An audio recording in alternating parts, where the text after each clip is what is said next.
Hi, I'm Laura and I am the Outnumbered Vegan, and today we are going to talk about the 80-10-10 diet by Douglas Graham. I had mentioned that I was going to highlight some books individually, and so I'm starting with this one just because I think it's such a great book. Even if you don't follow the principles in this book exactly, I know a lot of raw vegans or raw till 4 advocates that have used this as their starting point. And in the book it talks about the importance of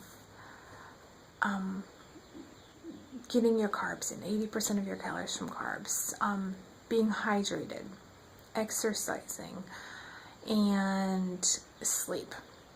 Those are really important components in this diet. And the principle behind the 80-10-10 is that you are getting 80% of your calories from carbs, 10% from fat, and 10% from protein. Now, in the book, it talks about things such as heart disease, diabetes, just multiple things. I'm trying to find the page. About how cooking your food kills the enzymes. It talks about detoxing, and it also talks about one of the, several of the actual things that people seem to be concerned about when you tell them that you're eating a raw vegan diet or a vegan diet, and that is protein and vitamin B12. So it actually talks about those. It talks about, let me see, it talks about monomills and why monomills are good for your body, and that's because it gives your digestive system a rest, and it's only digesting one thing rather than multiple types of fruits and vegetables, or meat and dairy or whatever. It talks about eating avocado, nuts, and seeds, and they're not restricted or not eliminated, but they are restricted because you are trying to keep your daily fat intake at 10%. And if it doesn't necessarily look at your fat intake or these ratios per day. They look at it more long term, like over several days or a couple of weeks or whatever. So if you have 15% one day, but then the rest of the week you're eating at 10% or 9% or whatever, it's not a huge deal.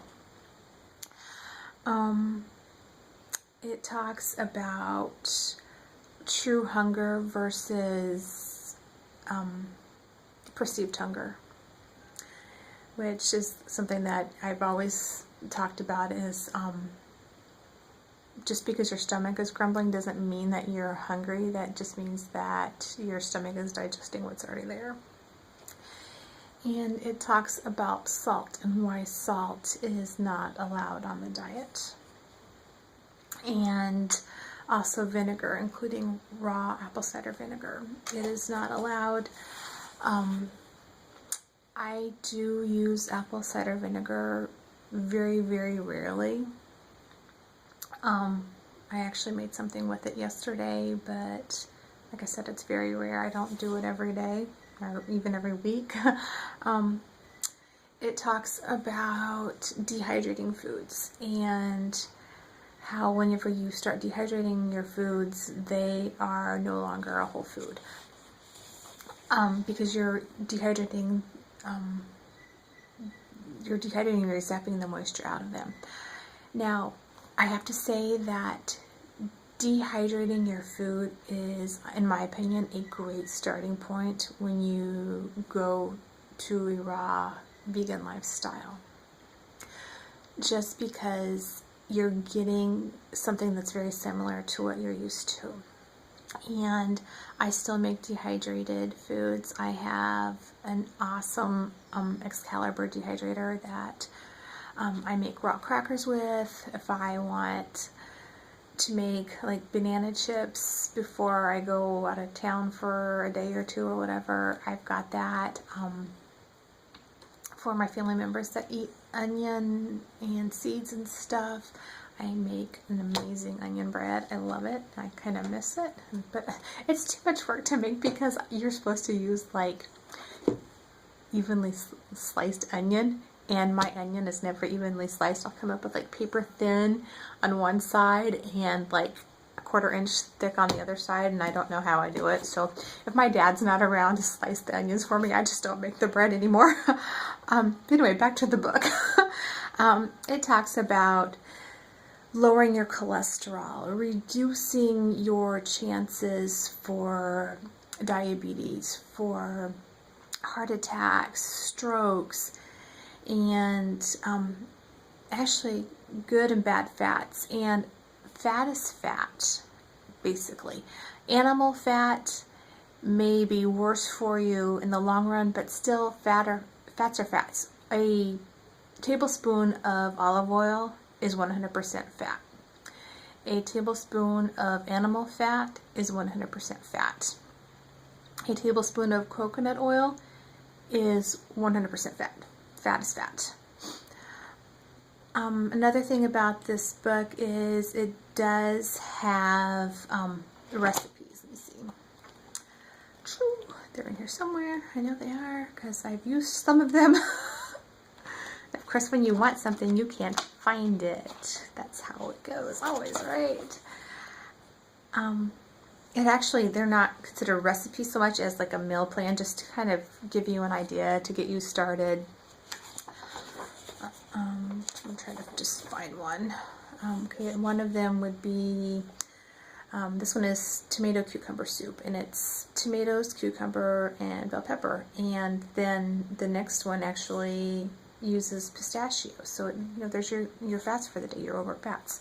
And this one is lettuce, tomatoes, cucumber, and an ounce of pistachios. But it's a great book. It's a great starting point if you're interested in a raw vegan lifestyle. I cannot recommend it enough. So anyway, check out the 80-10-10 Diet by Dr. Douglas Graham. You may be able to find it at a local library or something if you're not sure you want to buy it, but I would definitely recommend having it on your bookshelf. That's my opinion. I think that's it. I wanted to keep my videos at about 5 minutes apiece because I've got I think 7 different books that I was going to highlight, and this one's already over 8 minutes. But anyway, it's because I was babbling. But anyway, I will be back with another book review very soon. Bye. And stop recording me.